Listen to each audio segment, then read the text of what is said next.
El sol del mediodía golpea el desierto del Gobi con una furia que convierte el aire en vidrio fundido. 50 grados centígrados en la superficie de la arena. El viento levanta cortinas de polvo alcalino que rasgan la piel y ciegan los ojos. No hay sombra. No hay vegetación más alta que tu rodilla. No hay agua visible en un radio de 150 kilómetros. Un humano moderno, bien equipado, con cantimploras y ropa técnica, tendría quizás 2 días antes de que la deshidratación destruyera sus órganos. En el siglo XIII, ejércitos enteros atravesaron este infierno. No solo sobrevivieron. Los mongoles movieron formaciones de 10.000 jinetes a través de las extensiones más letales de Asia Central, sin caravanas de suministro, sin pozos excavados, sin las infraestructuras que sostenían a todas las demás civilizaciones de la época. Mientras los imperios sedentarios construían acueductos y almacenes de grano, los guerreros de las estepas desaparecían en el horizonte abrasador y reaparecían semanas después, intactos, listos para el combate. Sus enemigos lo consideraban brujería. Los cronistas persas escribieron que los mongoles bebían el viento. La pregunta obvia es ¿cómo? La respuesta obvia es no pudieron. Las leyes de la termodinámica no negocian. El cuerpo humano pierde entre 2 y 4 litros de agua por día en condiciones desérticas extremas. Sin reposición, la muerte es matemática, inevitable, rápida. Y sin embargo, las rutas mongolas cruzaban directamente las zonas donde ningún ejército convencional se atrevía a entrar. Las mismas regiones que décadas después detuvieron invasiones chinas con logística superior. Las mismas extensiones que tragaron expediciones europeas en el siglo XIX, incluso con mapas y tecnología moderna. Lo que Hollywood demostró fue mentira. La imagen del guerrero solitario galopando estoicamente hacia el vacío, sobreviviendo con pura voluntad y resistencia sobrehumana, es ficción romántica. La verdad es infinitamente más fascinante. No fue resistencia. No fue suerte.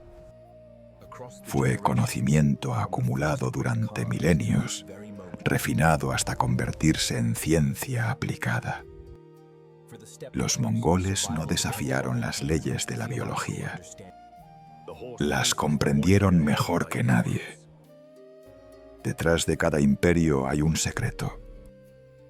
Detrás del dominio mongol sobre el desierto hay varios, entrelazados como las hebras de una cuerda que sostuvo el peso de la historia. Algunos de esos secretos están enterrados en sitios arqueológicos del Gobi, revelados solo en las últimas décadas. Otros permanecieron ocultos en textos persas y chinos, malinterpretados durante siglos. Y el más importante de todos viajaba con ellos, visible pero incomprendido, una tecnología tan sofisticada que los observadores extranjeros nunca reconocieron lo que estaban viendo. Imagina que estás de pie en el centro del desierto del Gobi, a mediados de julio, al mediodía. El termómetro marca 52 grados centígrados en la sombra, pero no hay sombra. El cielo es un azul despiadado, sin una sola nube que interrumpa el bombardeo solar. La arena bajo tus botas irradia calor como una plancha de metal al rojo vivo. El viento que sopla desde el norte no trae alivio, solo polvo alcalino que se adhiere al sudor de tu piel y convierte cada poro en una herida abrasiva. Miras hacia el horizonte en todas direcciones. Nada, solo dunas ondulantes, grava estéril y el espejismo tembloroso del aire supercalentado. No hay árboles, no hay arbustos más altos que tu tobillo, no hay animales visibles y no hay agua, ninguna, ni un charco, ni un arroyo seco, ni siquiera la promesa lejana de vegetación que indique humedad subterránea. Solo vacío, solo sed, solo muerte esperando pacientemente que tu cuerpo cometa el error inevitable. Los números médicos son brutales y precisos. Un humano adulto en estas condiciones pierde entre 3 y 5 litros de agua cada 24 horas. La sudoración es involuntaria, un mecanismo de supervivencia que se convierte en sentencia de muerte cuando no hay reposición. Después de 6 horas sin beber, la concentración mental disminuye. La toma de decisiones se deteriora. Después de 12 horas, los calambres musculares comienzan. La orina se vuelve oscura y escasa. Después de 24 horas, la confusión mental es severa. La capacidad de caminar en línea recta desaparece. Después de 48 horas, los riñones empiezan a fallar. La sangre se espesa. El corazón lucha por bombear fluido que ya no existe en volumen suficiente. A las 72 horas, la mayoría de las personas están muertas. Los más resistentes, los mejor preparados, quizás aguanten 96 horas. Pero el final es matemático. La deshidratación no negocia, no hace excepciones, no perdona. Ahora imagina mover un ejército a través de este infierno. No una persona, miles. 10.000 jinetes mongoles con sus monturas, atravesando 300 kilómetros de desierto, sin un solo pozo conocido, sin caravanas de suministros siguiéndolos, sin la infraestructura que sostenía a todos los demás imperios de la época. Imagina que estos hombres no solo sobreviven, sino que llegan al otro lado en condiciones de combate, frescos, alertas, listos para destruir ejércitos que los esperaban tras fortificaciones, ejércitos que tenían acceso a agua, comida y descanso. Esto no es especulación, esto sucedió una y otra vez. Durante el siglo XIII, las hordas mongoles utilizaron el Gobi no como un obstáculo que debían evitar, sino como una autopista estratégica que sus enemigos no podían vigilar.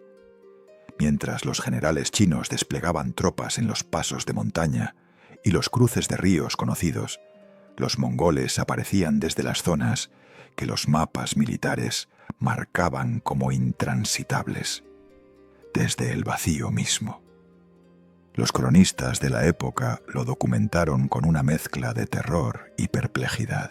El historiador persa Rashid al-Din, escribiendo en el año 1300, describió expediciones mongolas que desaparecían en las estepas orientales durante 3 semanas y reaparecían 150 kilómetros al sur, detrás de las líneas defensivas chinas, sin pérdidas significativas.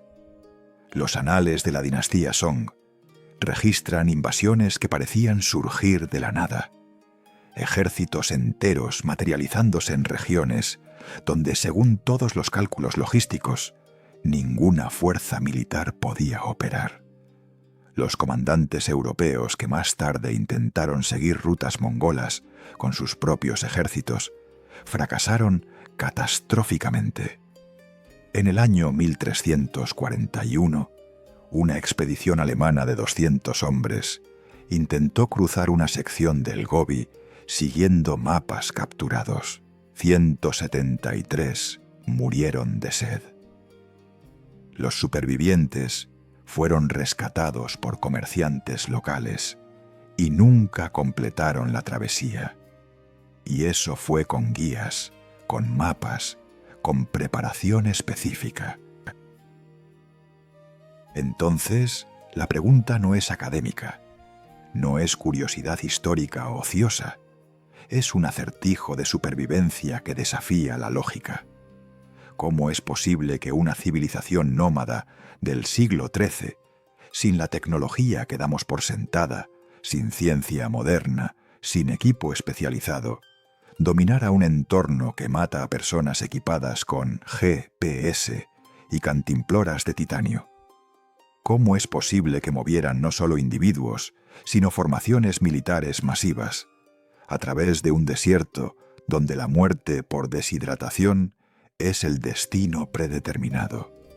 La respuesta obvia es que no es posible, que los relatos históricos están exagerados, que las distancias fueron menores, que había fuentes de agua ocultas que simplemente no hemos encontrado, que los mongoles en realidad bordeaban el desierto en lugar de atravesarlo.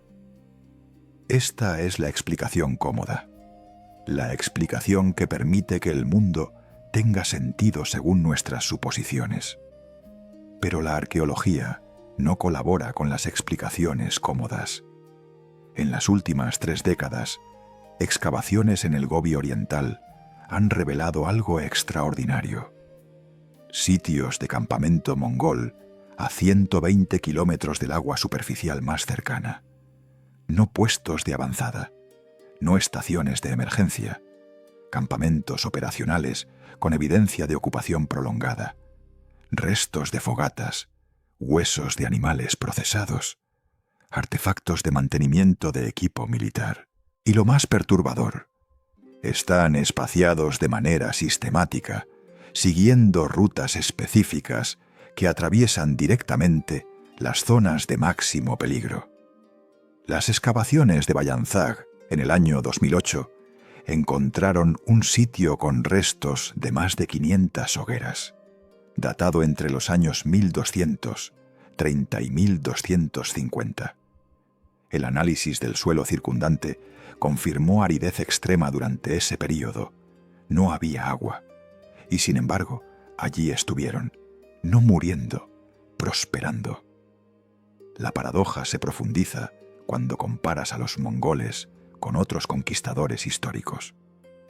Alejandro Magno, cruzando el desierto de Gedrosia en el año 325 a.C., perdió 3/4 partes de su ejército por deshidratación en una travesía de 60 días. Las legiones romanas bajo Marco Licinio Craso fueron diezmadas por la sed en Mesopotamia en el año 53 a.C. Napoleón en Egipto en el año 1799 perdió miles de soldados no en batalla, sino en las marchas entre oasis. Todos estos fueron imperios con logística avanzada, con cuerpos de ingenieros, con siglos de experiencia militar acumulada. Todos fracasaron donde los mongoles rutinariamente tenían éxito. Esto no puede explicarse con valentía, no puede explicarse con resistencia física superior. La biología humana es la biología humana. Un guerrero mongol del siglo XIII no tenía riñones mágicos ni glándulas sudoríparas más eficientes que un legionario romano o un soldado francés. Lo que significa que había algo más, algo que los observadores externos no comprendieron, algo tan fundamental para la cultura mongola que los cronistas extranjeros lo vieron, pero no lo reconocieron como la tecnología de supervivencia que realmente era. Los registros históricos están llenos de descripciones de los mongoles y sus caballos, pero casi siempre desde una perspectiva militar o etnográfica superficial. Nadie preguntó las preguntas correctas.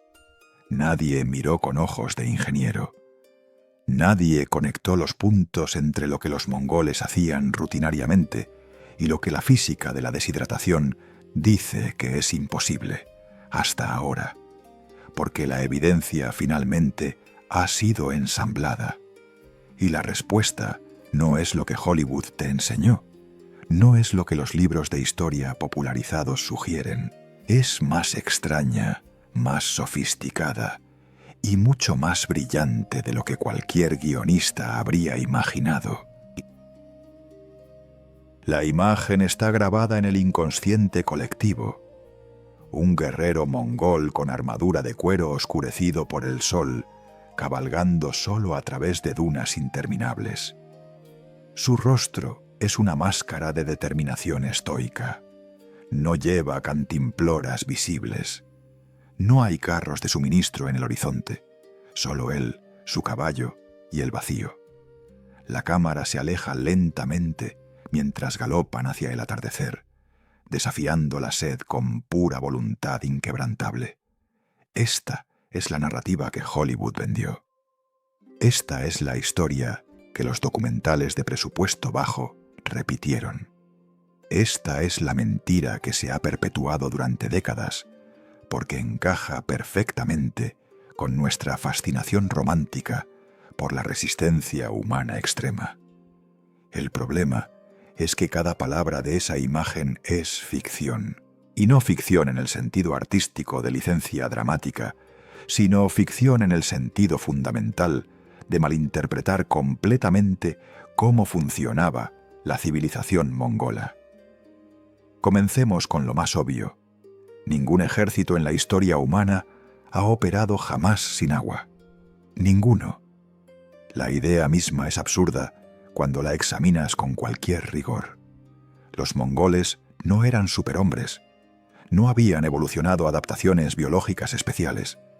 Sus cuerpos procesaban el agua exactamente como los tuyos, como los míos, como los de cualquier mamífero terrestre.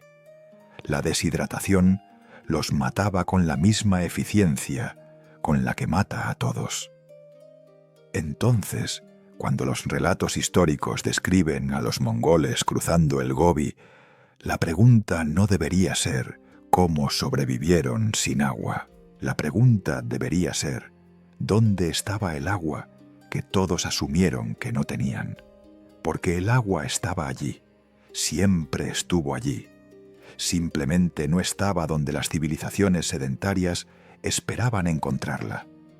No estaba en pozos excavados, no estaba en cisternas construidas, no estaba almacenada en ánforas de cerámica transportadas en carretas. Estaba en un lugar tan obvio que los observadores externos lo miraron directamente durante siglos sin verlo. La primera pista proviene de un texto chino del siglo XIII, escrito por un oficial llamado Peng Daya, que fue enviado como emisario a la corte mongola en el año 1233. Su informe es clínico, detallado, lleno de observaciones sobre vida cotidiana, que consideraba demasiado mundanas para analizar profundamente. En una sección describe casualmente que cada guerrero mongol viajaba con un mínimo de 5 caballos. No 1, 5. Para los lectores chinos de la época, esto era simplemente otra curiosidad de los bárbaros del norte, una extravagancia que demostraba su primitivismo en comparación con la logística eficiente de los ejércitos Song, que concentraban recursos en menos animales mejor equipados. Peng Daya no entendió lo que estaba viendo. No reconoció que esos 5 caballos no eran redundancia, eran tecnología. Eran la solución al problema que él ni siquiera sabía que necesitaba resolver. Marco Polo, décadas después, documentó algo similar con su típica mezcla de asombro y malinterpretación. Escribió que los mongoles podían cabalgar durante 10 días seguidos sin cocinar comida. Describió que bebían leche de yegua y ocasionalmente, en emergencias, sangre de sus caballos. Los lectores europeos del siglo XIV leyeron esto como evidencia de barbarismo, de una cultura tan primitiva que recurría a prácticas repugnantes. Ninguno conectó los puntos. Ninguno se dio cuenta de que lo que Polo estaba describiendo no era desesperación, sino ingeniería nutricional. No era supervivencia improvisada, sino un sistema cuidadosamente diseñado para transportar recursos en un formato que ningún ejército sedentario había considerado viable. Los mongoles no llevaban agua, llevaban fábricas de agua ambulantes, Y nadie lo reconoció como tecnología, porque no se parecía a ninguna tecnología que las civilizaciones agrícolas hubieran desarrollado. La confirmación arqueológica llegó en el año 2011, de un lugar completamente inesperado. Un equipo de investigadores mongoles y alemanes estaba excavando un sitio de campamento temporal en la región de Omnogobi, a 130 kilómetros del agua superficial más cercana. Esperaban encontrar evidencia de dieta basada en carne seca y granos almacenados, el tipo de provisiones que cualquier ejército preindustrial habría necesitado para una expedición desértica. En cambio, encontraron algo que inicialmente no tenía sentido: una concentración inusualmente alta de huesos de caballo inmaduros, animales de entre 2 y años. Demasiado jóvenes para ser monturas primarias de guerra. Demasiado numerosos para ser simplemente caballos de reemplazo. El patrón se repitió en 6 sitios diferentes a lo largo de una ruta que atravesaba directamente el corazón del Gobi. No era aleatorio, era sistemático, era intencional. Y cuando los zooarqueólogos analizaron las marcas de procesamiento en los huesos, encontraron algo más: evidencia de extracción de fluidos, no de consumo de carne como alimento primario. Aquí es donde la imagen de Hollywood se desmorona por completo. Los mongoles no cruzaban el desierto con provisiones tradicionales, porque las provisiones tradicionales no funcionaban en un contexto nómada a gran escala. El agua pesa 1 kilogramo por litro. Un humano necesita mínimo 3 litros diarios en condiciones desérticas. Un caballo necesita entre 30 y 50 litros. Para una expedición de 10.000 jinetes durante 2 semanas, estarías hablando de más de 10 millones de litros de agua. El peso es literalmente intransportable con tecnología preindustrial. Las civilizaciones sedentarias resolvieron este problema construyendo infraestructura permanente: acueductos, pozos, cisternas. Los mongoles resolvieron el mismo problema con infraestructura móvil.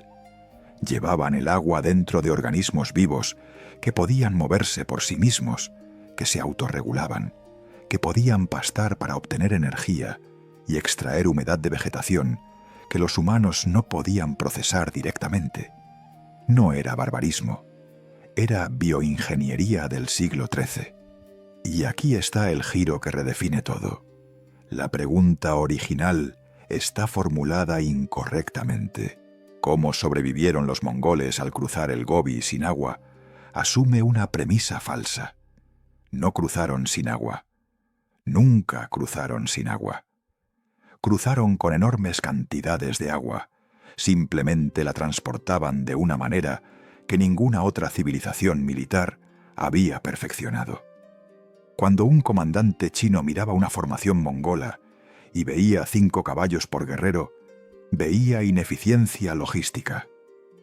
Cuando un cronista persa describía a los mongoles bebiendo leche de yegua, veía costumbres extrañas.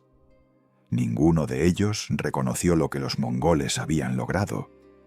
Habían resuelto el problema fundamental de la logística desértica, transformándolo de un problema de transporte de recursos en un problema de gestión de ganado.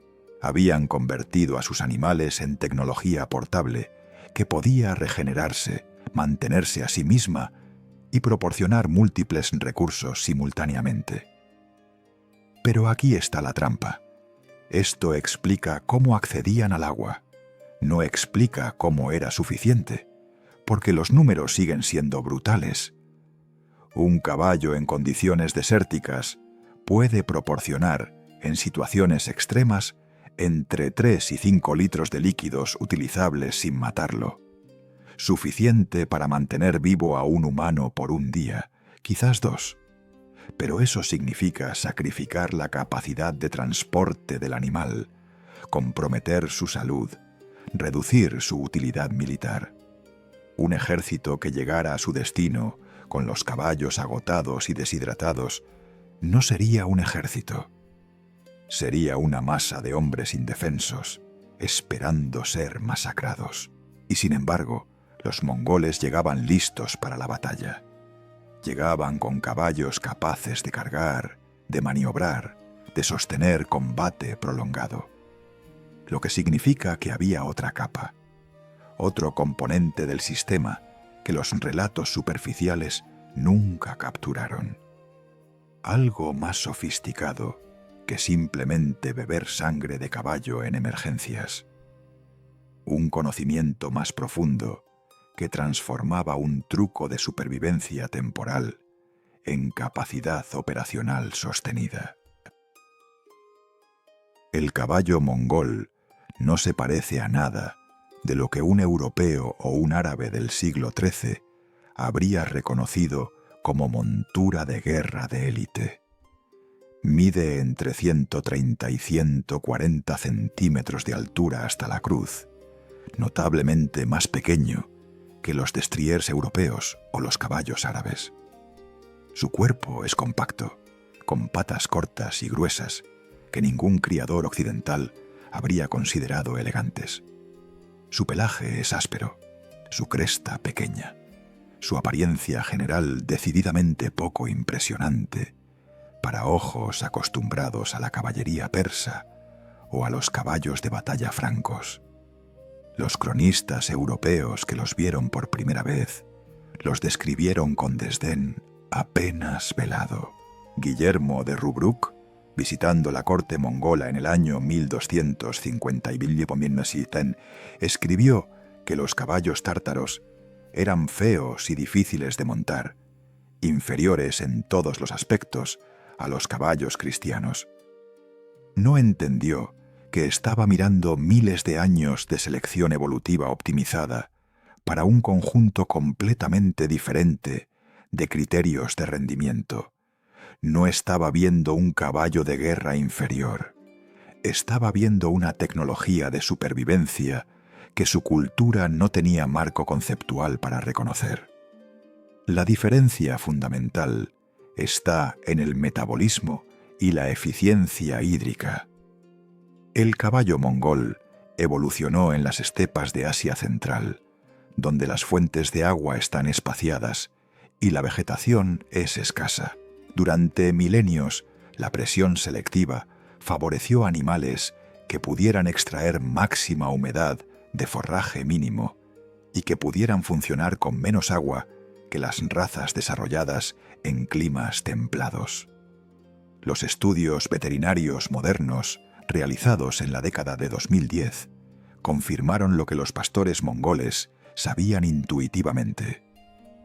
Estos caballos tienen una tasa metabólica en reposo aproximadamente 15% más baja que razas comparables. Sus riñones son extraordinariamente eficientes en concentrar orina, conservando agua que otros équidos desperdiciarían. Su intestino ciego, la cámara de fermentación donde los caballos procesan celulosa, es proporcionalmente más grande, permitiéndoles extraer más humedad y nutrientes de plantas secas y fibrosas que matarían de hambre a un caballo árabe. Esto no es magia, es adaptación, es biología aplicada antes de que existiera la palabra biología.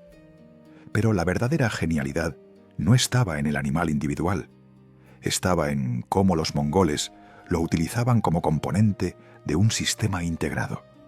Cada guerrero viajaba con un mínimo de 5 caballos, y las unidades de élite frecuentemente llevaban 7 o más. Esto parecía extravagante e ineficiente para observadores externos, pero la matemática es implacable. Si montas el mismo caballo continuamente a través del desierto, ese animal necesita entre 30 y 50 litros de agua diarios y se agota en 3 o días de viaje duro. Si rotas entre 5 caballos, montando cada uno solo 2 o 3 horas antes de cambiar, la demanda hídrica de cada animal se reduce drásticamente, porque pasan la mayor parte del día caminando sin carga, un estado metabólico mucho menos exigente. La carga de trabajo distribuida significa que cada caballo puede funcionar con aproximadamente 20 litros diarios en lugar de 40. Eso es la diferencia entre supervivencia y colapso sistémico. Y este conocimiento no estaba escrito en manuales, estaba codificado en práctica cultural, transmitido generacionalmente, refinado durante siglos hasta convertirse en instinto colectivo. Ahora viene la parte que hace que los veterinarios modernos se detengan y reconsideren. Los mongoles no solo montaban estos caballos, los ordeñaban. Las yeguas mongolas, criadas específicamente para doble propósito, producían entre 2 y 3 litros de leche diarios incluso en condiciones de estrés moderado. Esa leche contiene aproximadamente 87% de agua, más proteínas, grasas y azúcares, que proporcionan calorías sin requerir cocción. Un guerrero mongol con acceso a 5 yeguas lactantes podía obtener entre 10 y 15 litros de líquido nutritivo diariamente sin sacrificar la capacidad operacional de sus monturas. Esto no era una medida de emergencia, era operación estándar. Las crónicas chinas del siglo XIII están llenas de referencias desconcertadas a ejércitos mongoles que no cocinaban, que no encendían fogatas visibles, que parecían subsistir sin las actividades logísticas normales que hacían a otros ejércitos detectables y vulnerables. No era brujería. Era que estaban operando con un paradigma logístico completamente diferente, uno que las culturas agrícolas no habían desarrollado porque no lo necesitaban. Y luego estaba la práctica que más horrorizaba a los observadores, la sangría. En situaciones de estrés extremo, cuando incluso la producción de leche disminuía, los mongoles abrían una pequeña incisión en la vena yugular de un caballo y extraían entre 1 y 2 litros de sangre. La herida se sellaba con presión y ceniza, y el caballo continuaba funcionando. Para cronistas europeos y árabes, esto era barbarismo puro, evidencia de una cultura desesperada y primitiva. Pero los números cuentan una historia diferente.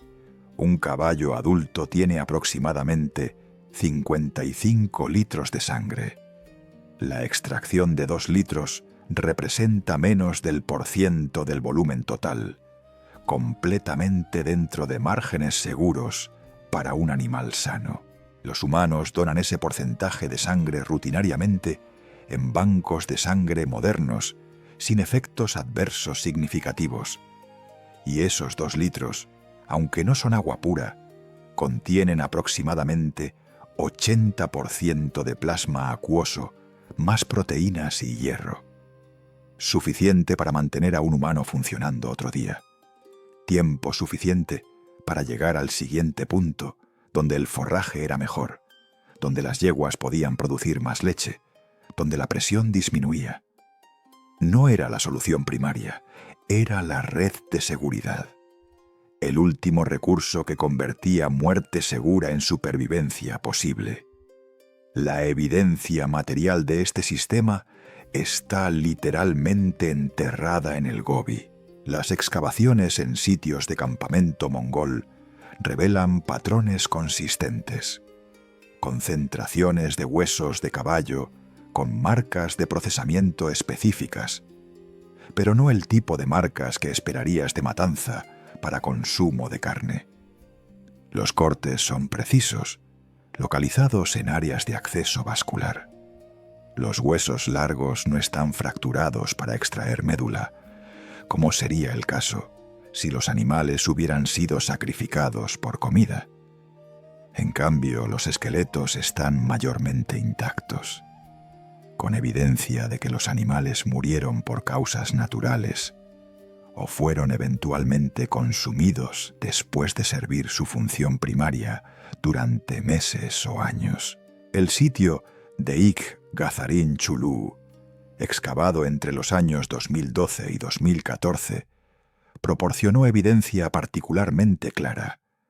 Restos de más de 300 caballos dispersos a lo largo de una ruta de expedición de 200 kilómetros. El análisis isotópico de los dientes reveló que estos animales habían subsistido con vegetación desértica de baja calidad durante períodos prolongados, confirmando que las operaciones se realizaban en condiciones de estrés ambiental real, no en rutas con acceso a pastizales ricos. Pero aquí está el límite del sistema. Incluso con toda esta sofisticación biológica, incluso con la eficiencia metabólica de los caballos mongoles y la práctica experta de extracción de recursos, los números eventualmente te alcanzan. Una yegua lactante en condiciones desérticas puede mantener producción durante quizás 2 semanas antes de que el estrés fisiológico se vuelva insostenible. La sangría repetida, incluso en cantidades seguras, eventualmente debilita al animal. Y los caballos mismos necesitan agua. Menos que otras razas, cierto. Pueden extraer más de forraje seco que otros équidos, cierto. Pero las leyes de la termodinámica no hacen excepciones. Para que este sistema funcione en travesías de más de 2 semanas, para que permita no solo supervivencia, sino capacidad operacional militar sostenida, tenía que haber algo más.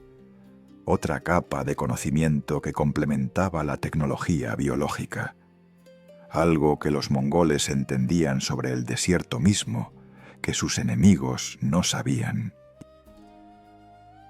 El desierto del Gobi no es un mar de arena uniforme. Esa es otra imagen de Hollywood que colapsa bajo escrutinio. El Gobi es un mosaico complejo de ecosistemas microvariados. Secciones de grava, cuencas de arcilla, campos de dunas, afloramientos rocosos, depresiones donde la vegetación resiste en concentraciones densas, y agua. El agua está allí, no en la superficie, brillando bajo el sol, invitando a los viajeros sedientos.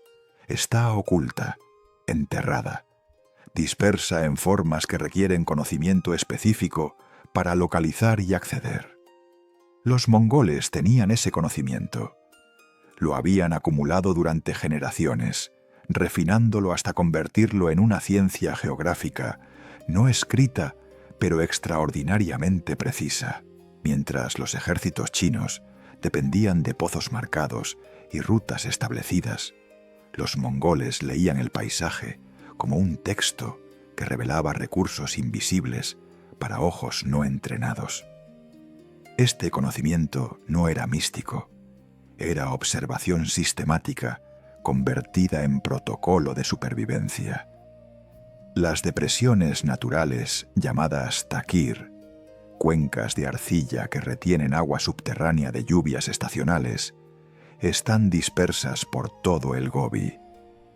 Desde la superficie parecen simplemente áreas de suelo más oscuro, indistinguibles para alguien sin entrenamiento, pero tienen características de identificación precisas, tipos específicos de vegetación resistente que solo crecen donde hay humedad a menos de 2 metros de profundidad, patrones de grietas en la arcilla que indican saturación estacional, concentraciones de heces de animales salvajes que revelan puntos de agua. Los pastores mongoles modernos todavía usan estos indicadores, conocimiento transmitido oralmente, a través de un linaje ininterrumpido que se remonta a siglos.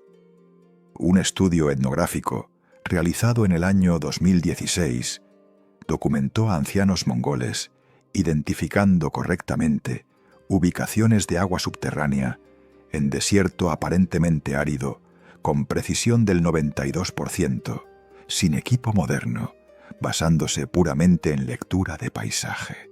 Este no es conocimiento que se aprende en una tarde. Es conocimiento que requiere años de inmersión, transmitido generación tras generación, acumulado durante milenios de vivir en el límite de la supervivencia, donde el error significa muerte. Pero saber dónde está el agua es solo la mitad del problema. Acceder a ella es la otra mitad. Los mongoles no excavaban pozos permanentes como las civilizaciones sedentarias. No podían, eran nómadas. La infraestructura permanente era antitética a su modelo operacional. En cambio, desarrollaron técnicas de excavación rápida usando herramientas portables. Palos de madera endurecidos al fuego, cuchillos de hueso, ocasionalmente implementos de metal cuando estaban disponibles. Un equipo experimentado podía cavar 2 metros en arcilla compactada en aproximadamente 3 horas, alcanzar el agua subterránea, llenar contenedores hechos de estómagos de animales o vejigas impermeabilizadas y rellenar el agujero sin dejar evidencia obvia para enemigos que pudieran seguir la ruta. Las excavaciones arqueológicas han encontrado docenas de estos pozos temporales a lo largo de rutas mongolas conocidas, identificables solo porque el análisis del suelo muestra alteración en capas que naturalmente no deberían estar mezcladas. No eran pozos en el sentido convencional, eran extracción quirúrgica de recursos con mínimo impacto visible, diseñados para negar inteligencia a enemigos mientras maximizaban velocidad operacional. Y luego estaba la tecnología de almacenamiento, tan simple que es fácil subestimarla. Los mongoles no usaban contenedores de cerámica o madera para transportar agua. Demasiado pesados, demasiado frágiles, demasiado rígidos para empacar eficientemente. En cambio, usaban órganos de animales procesados específicamente para impermeabilización. Estómagos de cabra y oveja limpiados, curtidos mínimamente, cosidos en las aberturas y tratados con grasa para sellar. Estos contenedores pesaban menos de 200 gramos vacíos, pero podían contener entre 5 y 8 litros de líquido. Se plegaban planos cuando estaban vacíos, ocupando espacio mínimo. Se reparaban fácilmente con materiales disponibles de animales procesados. Y, crucialmente, podían ser producidos in situ por cualquier guerrero con habilidades básicas de procesamiento de animales. No dependían de artesanos especializados o cadenas de suministro complejas. Cada unidad militar era autosuficiente en producción de tecnología de almacenamiento. Los investigadores que excavaron el sitio de Burkhan Khaldun en el año 2009 encontraron fragmentos de más de 40 de estos contenedores orgánicos en un solo campamento militar, algunos todavía mostrando reparaciones múltiples, evidencia de reutilización prolongada. Pero incluso con conocimiento hidrológico y tecnología de almacenamiento, el sistema tenía límites en operaciones a gran escala. Un ejército de 10.000 hombres no podía detenerse durante 3 horas cada vez que necesitaba agua. El retraso sería operacionalmente inaceptable. La solución era sincronización y red. Los mongoles no movían ejércitos como bloques monolíticos. Los dividían en unidades más pequeñas, que viajaban en rutas paralelas espaciadas por varios kilómetros. Cada unidad tenía exploradores adelantados, generalmente grupos de 3 a 5 jinetes, que cabalgaban horas por delante de la fuerza principal. Estos exploradores no solo buscaban enemigos, buscaban recursos. Cuando localizaban agua, uno regresaba para guiar a la unidad principal, mientras los otros comenzaban la excavación. Para cuando el cuerpo principal llegaba, el acceso ya estaba establecido. El reabastecimiento era rápido, eficiente, orquestado como una operación militar, que es exactamente lo que era. Y las unidades múltiples en rutas paralelas significaban que la falta de agua en una ubicación no comprometía toda la operación. Otras unidades podían encontrar fuentes alternativas y la información se compartía mediante sistema de mensajeros que cabalgaban constantemente entre formaciones. La sincronización estacional era la capa final, la que convertía supervivencia táctica en estrategia sostenible. Los mongoles no lanzaban campañas desérticas durante el verano, cuando las temperaturas alcanzaban máximos letales. Lo hacían en primavera o principios de otoño, cuando las temperaturas eran más manejables y, crucialmente, cuando los caballos tenían acceso a vegetación nueva. Los pastos de primavera en el Gobi, aunque escasos, contienen mucha más humedad que la vegetación de verano reseca. Un caballo pastando vegetación de primavera puede extraer suficiente humedad para reducir sus necesidades de agua directa en hasta 40%. Este no era conocimiento místico transmitido por chamanes. Era observación práctica. Los pastores sabían exactamente cuándo el forraje era óptimo, porque sus rebaños prosperaban o sufrían según el timing. Los comandantes militares simplemente aplicaban ese conocimiento pastoril a logística de campaña. Las crónicas chinas registran con notable consistencia que las invasiones mongolas mayores llegaban en abril, mayo o septiembre. No era coincidencia. Era planificación meticulosa basada en comprensión profunda de los ciclos ecológicos del desierto. Las fuentes históricas proporcionan validación indirecta pero convincente de este sistema integrado. Rashid al-Din, el historiador persa, describe una campaña del año 1231 donde el comandante mongol Subotai movió 12.000 jinetes desde las estepas orientales hasta el norte de China en 18 días, atravesando 300 kilómetros de territorio que incluía extensas secciones del Gobi. Los generales chinos, calculando según sus propios estándares logísticos, habían dejado esa ruta sin vigilancia porque consideraban imposible que una fuerza de ese tamaño la atravesara con suficiente velocidad para ser amenaza táctica. Estaban calculando basándose en necesidades de agua convencionales, en tecnología de transporte convencional, en logística convencional. Subotai no estaba operando con reglas convencionales. Su ejército llegó 3 días antes de que los chinos siquiera recibieran informes de que había comenzado a moverse. La sorpresa fue total. La victoria fue decisiva. Y todo fue posible porque los mongoles habían resuelto un problema de ingeniería que sus enemigos ni siquiera sabían que era resoluble. Pero aquí está el matiz que los relatos simplificados siempre pierden. Ninguna de estas técnicas individualmente era suficiente. El conocimiento hidrológico, sin los caballos especializados, no funcionaba porque no podrías transportar suficiente agua excavada. Los caballos, sin el conocimiento del terreno, no funcionaba porque eventualmente te quedabas sin recursos, incluso con la mejor gestión animal. La tecnología de almacenamiento sin sincronización estacional no funcionaba porque las demandas superaban la capacidad. El sistema completo era una integración de múltiples innovaciones, cada una cubriendo las debilidades de las otras, cada una amplificando las fortalezas de las demás. Los mongoles no dominaron el desierto con un solo truco brillante.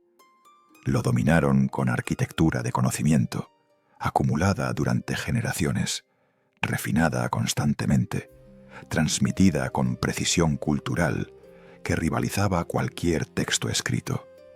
Y esa arquitectura todavía tenía límites que ninguna cantidad de sofisticación individual podía superar completamente.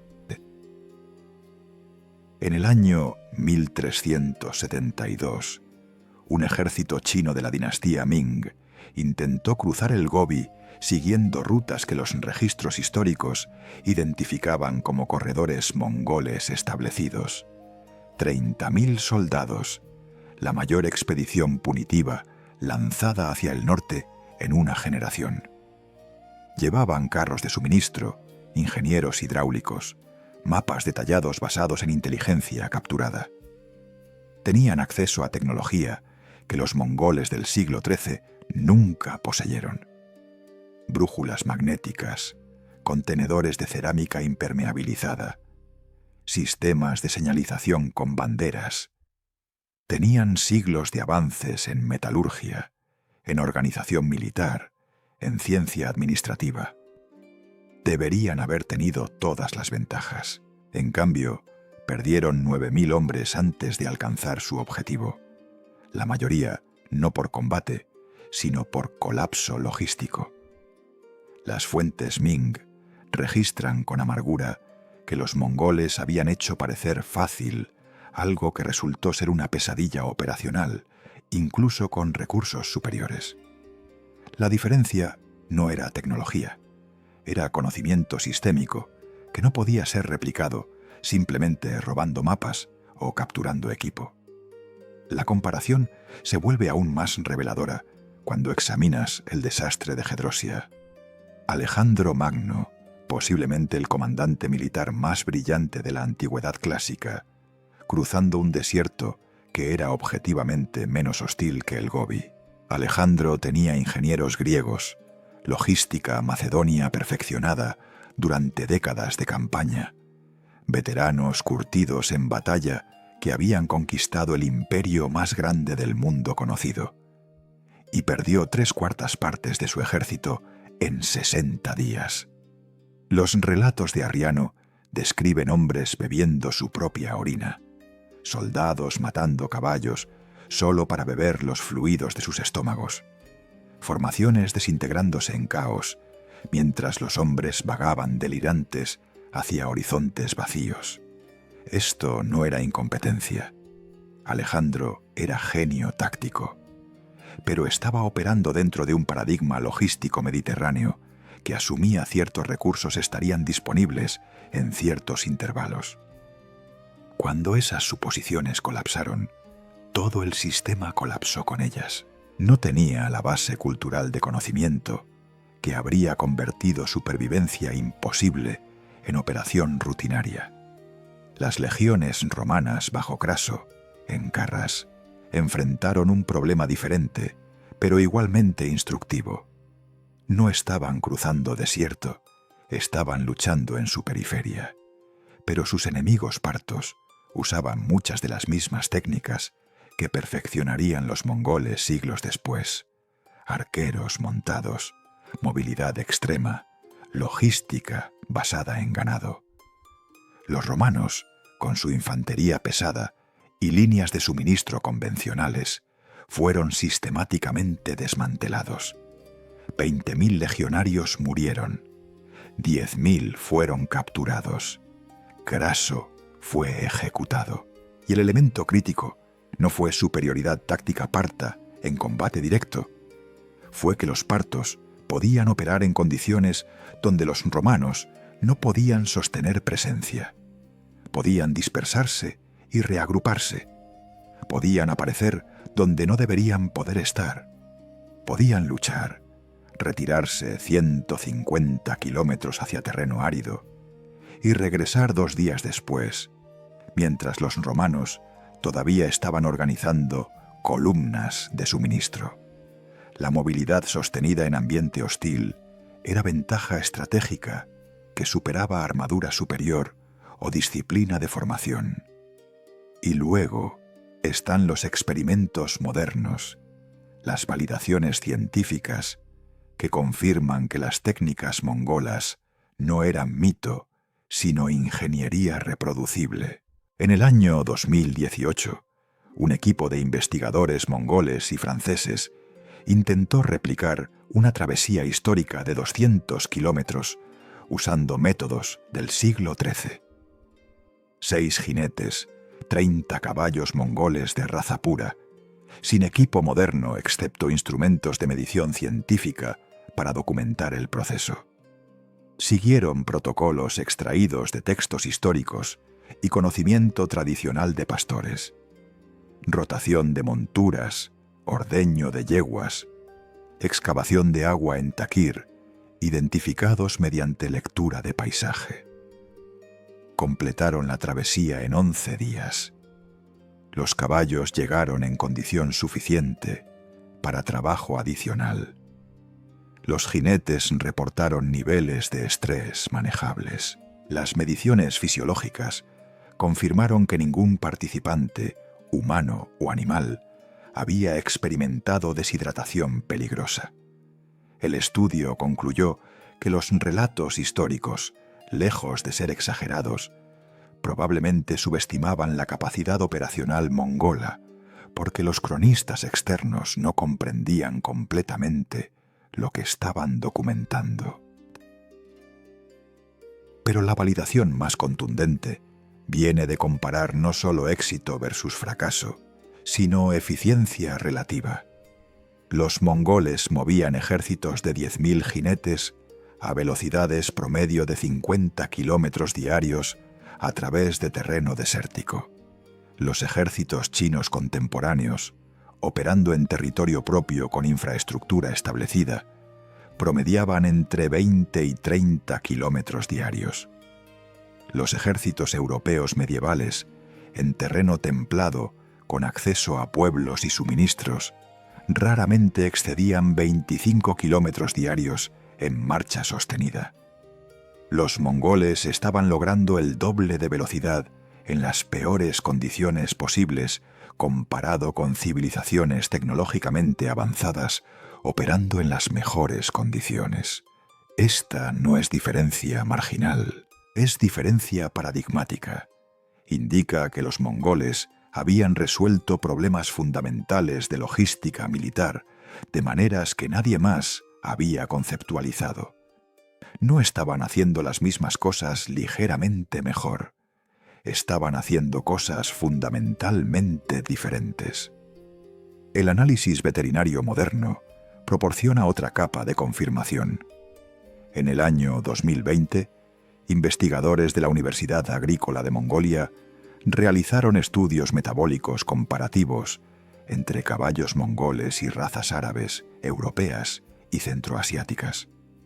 Bajo condiciones controladas de estrés hídrico, los caballos mongoles mantuvieron función cardiovascular normal, con 20% menos ingesta de agua que cualquier otra raza probada. Su producción de orina era más concentrada, su tasa de sudoración era más baja. Su capacidad para extraer humedad de forraje de baja calidad era significativamente superior. Estos no son rasgos que aparecen en una generación. Son adaptaciones evolutivas resultado de milenios de presión selectiva.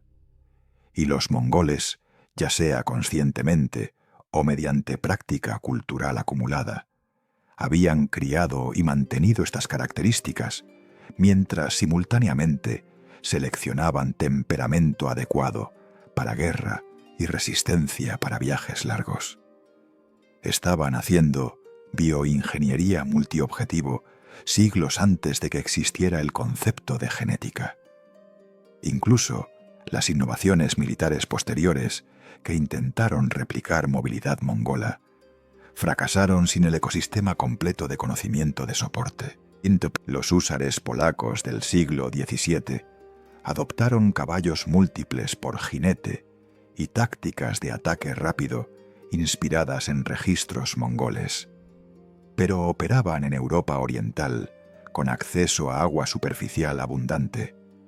Cuando intentaron extender operaciones hacia estepas más áridas durante conflictos con el Imperio Otomano, el sistema se degradó rápidamente. Las fuerzas de caballería napoleónicas experimentaron colapsos similares en Egipto y Rusia. Los británicos en África y Medio Oriente, durante el siglo XIX, desarrollaron cuerpos de camellos específicamente porque reconocían que caballos europeos no podían sostener operaciones en condiciones áridas extremas. Pero incluso con camellos, que tienen ventajas fisiológicas obvias en conservación de agua, las unidades británicas nunca alcanzaron los rangos operacionales o la velocidad que fuentes históricas atribuyen a fuerzas mongolas con caballos. La diferencia no era el animal, era el sistema completo de conocimiento que convertía capacidad biológica en ventaja operacional. Y aquí está el punto que redefine la pregunta original completamente. Los mongoles no sobrevivieron al desierto a pesar de sus limitaciones tecnológicas. Sobrevivieron debido a capacidades que las civilizaciones tecnológicamente avanzadas habían perdido o nunca desarrollado. Las sociedades sedentarias resolvieron problemas de recursos mediante infraestructura permanente. Pozos, almacenes, caminos. Eso funcionaba brillantemente dentro de territorios controlados, pero creaba dependencia. Los ejércitos chinos necesitaban sus líneas de suministro. Los romanos necesitaban sus fuertes y depósitos. Los europeos necesitaban pueblos y aldeas en rutas de marcha. Los mongoles no necesitaban nada de eso, porque habían desarrollado un sistema logístico completamente móvil, completamente autocontenido, que convertía el ambiente mismo en recurso mediante conocimiento profundo, en lugar de construcción física. No era primitivismo, era sofisticación de orden diferente. Era tecnología que no dejaba ruinas para que arqueólogos excavaran siglos después, pero que era tan efectiva como cualquier acueducto romano o granero chino. Más efectiva, de hecho, en los contextos específicos donde los mongoles operaban. Ahora podemos ver el sistema completo, todas las capas funcionando simultáneamente como engranajes en una máquina de precisión. Los caballos mongoles, criados durante milenios para eficiencia metabólica extrema, proporcionando leche, sangre y transporte, mientras consumían mínimos recursos. El conocimiento hidrológico profundo, transmitido generacionalmente, convirtiendo paisaje aparentemente estéril en mapa de recursos ocultos. La tecnología de almacenamiento orgánico, ligera y reparable, producible con materiales disponibles localmente. La estructura organizacional descentralizada, con exploradores adelantados y unidades paralelas, maximizando flexibilidad mientras minimizaba riesgo. Y la sincronización estacional, alineando operaciones militares con ciclos ecológicos para aprovechar ventanas de oportunidad cuando el ambiente era menos hostil. Ningún componente individual era suficiente. Juntos eran imparables. Esta era la diferencia entre supervivencia y dominio, entre cruzar el desierto una vez con suerte y usarlo como autopista estratégica durante generaciones. Pero aquí está la ironía que redefine toda la narrativa. El desierto del Gobi no era un obstáculo que los mongoles tuvieron que superar. Era la razón de su ventaja. Piénsalo. Si las estepas de Asia Central hubieran sido praderas templadas con ríos abundantes y clima suave, los mongoles habrían desarrollado una cultura completamente diferente. Probablemente habrían adoptado agricultura sedentaria como todas las demás civilizaciones con acceso a tierra fértil. Habrían construido ciudades, desarrollado burocracias, creado las mismas estructuras logísticas que hacían a los ejércitos chinos y persas predecibles y vulnerables. Pero las estepas no eran generosas. El Gobi no perdonaba. Las condiciones extremas forzaron adaptaciones extremas. Las limitaciones no fueron maldición. Fueron el yunque sobre el cual se forjó una civilización con capacidades que nadie más poseía. El ambiente hostil eliminó toda opción excepto innovación radical, y esa innovación se convirtió en ventaja militar decisiva.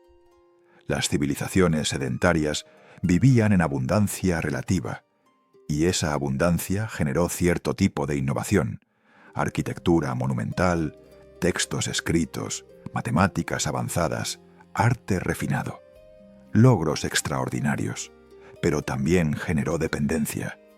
Cuando un ejército chino se movía, arrastraba su infraestructura consigo: carros de suministro, seguidores de campamento, líneas de comunicación vulnerables. Cuando un ejército persa marchaba, necesitaba territorio controlado, depósitos preestablecidos, rutas seguras. La riqueza que les daba ventaja en territorio propio se convertía en debilidad en territorio hostil. Los mongoles no tenían esa dependencia porque nunca tuvieron esa abundancia. Vivían en el límite constantemente. Eso significaba que cuando cruzaban hacia ambiente extremo, no estaban saliendo de su zona de confort.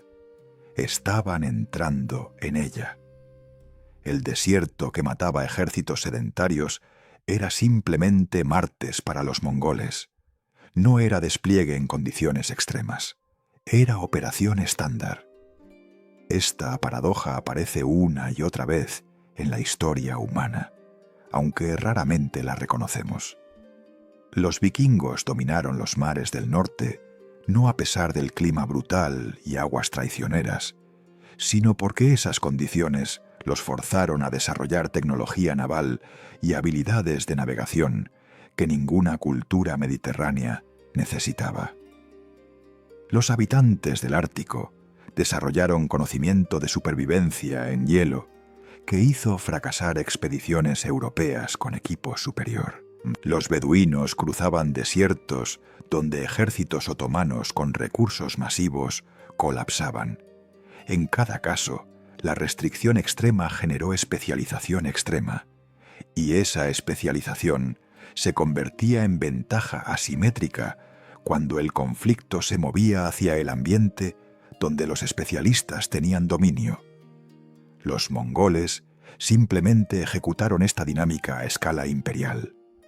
Convirtieron las condiciones más hostiles de Asia Central en foso defensivo y autopista ofensiva simultáneamente. El mismo ambiente que protegía su territorio base les daba rutas de invasión que enemigos no podían vigilar o interceptar. Y esto nos lleva a una verdad incómoda sobre innovación y progreso. Las sociedades más exitosas según métricas convencionales, las que tienen acceso a recursos abundantes y condiciones favorables, frecuentemente no desarrollan las innovaciones más radicales. Innovan ciertamente, pero innovan en direcciones predecibles, mejorando lo que ya funciona, refinando sistemas existentes. La innovación verdaderamente disruptiva, el tipo que redefine paradigmas completos, frecuentemente viene de los márgenes. Viene de personas enfrentando problemas que las soluciones convencionales no pueden resolver. Los mongoles no tenían opción de construir infraestructura hídrica permanente porque eran nómadas. Entonces desarrollaron logística completamente móvil. No tenían opción de criar caballos grandes y poderosos porque las estepas no podían sostener animales con esas demandas metabólicas. Entonces criaron caballos pequeños y eficientes que resultaron superiores en los contextos que importaban. La restricción no bloqueó innovación, la dirigió hacia territorios que nadie más estaba explorando. Considera tu propia vida por un momento. Los problemas más difíciles que has resuelto probablemente no fueron aquellos donde tenías recursos abundantes y tiempo ilimitado. Fueron aquellos donde estabas restringido, donde las soluciones obvias no estaban disponibles, donde tuviste que pensar lateralmente porque el pensamiento frontal era camino bloqueado. Esas restricciones te forzaron a creatividad que abundancia nunca habría generado. Los mongoles operaban bajo esa presión constantemente. Cada generación heredaba problemas de supervivencia que requerían soluciones ingeniosas. Cada niño aprendía que error significaba muerte, que el ambiente no negociaba, que tenías que entender sistemas complejos profundamente o no sobrevivías para transmitir ese conocimiento. Esta presión selectiva cultural, operando durante milenios, produjo una civilización con capacidades cognitivas especializadas que imperios ricos nunca desarrollaron porque nunca las necesitaron, hasta que chocaron militarmente. Y entonces las necesitaron desesperadamente. La historia los recuerda como conquistadores brutales, y ciertamente lo fueron. Pero llamarlos solamente eso es perder el punto completamente. Eran ingenieros, eran científicos aplicados antes de que existiera ciencia formal. Eran ecologistas que entendían relaciones entre animales, plantas, agua y estaciones con precisión que científicos modernos con doctorados están apenas comenzando a documentar sistemáticamente. Habían resuelto problemas de logística que desafiarían planificadores militares contemporáneos con computadoras y satélites. Y lo hicieron mediante observación cuidadosa, experimentación intergeneracional y transmisión cultural de conocimiento con fidelidad que rivalizaba textos escritos. El hecho de que no escribieran tratados técnicos no significa que no estaban haciendo trabajo intelectual de altísimo nivel, simplemente lo estaban codificando de manera diferente, en práctica, en tradición, en conocimiento incorporado tan profundamente que parecía instinto. Entonces, ¿cómo sobrevivieron los mongoles al cruzar el desierto del Gobi sin agua? La pregunta estaba mal desde el principio. Nunca cruzaron sin agua. Cruzaron con sofisticación logística que convertía restricción aparente en ventaja operacional. Cruzaron con conocimiento acumulado durante milenios. Cruzaron con animales criados específicamente para eficiencia extrema. Cruzaron con cultura que valoraba adaptación sobre infraestructura, que priorizaba flexibilidad sobre permanencia, que entendía que dominio real no viene de controlar el ambiente, sino de entenderlo tan profundamente que puedes trabajar con sus ritmos en lugar de contra ellos. No conquistaron el desierto, nunca intentaron conquistarlo, se convirtieron en parte de él, y esa integración, esa armonía con el ambiente más hostil que sus enemigos podían imaginar, les dio poder que ciudades amuralladas y ejércitos masivos no podían igualar. Triunfaron no a pesar del desierto. Triunfaron porque el desierto los había forjado en algo que nadie más era.